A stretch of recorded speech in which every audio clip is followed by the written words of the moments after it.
মানুষ যখন কঠোর পরিশ্রম করে ভাগ্য তখন তার সহায় হবে। জীবনে চ্যালেঞ্জ তো থাকবেই, এটাই স্বাভাবিক। আর সেই চ্যালেঞ্জগুলোকে অতিক্রম করে ভাগ্যকে সহায় করে নিতে হয়। কথাটা তিতা হলেও বাস্তব সত্য, যেটা আমরা অভিজ্ঞতার দ্বারা বুঝতে পারছি।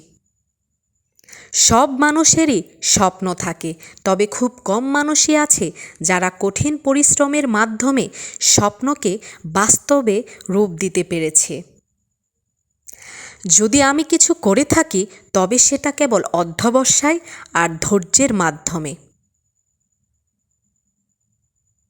সফল হওয়ার আগ পর্যন্ত চেষ্টাটা চালিয়ে যেতে হবে। সফলতা আর ব্যর্থতা হলো জীবনের এক অবিচ্ছেদ্য অংশ।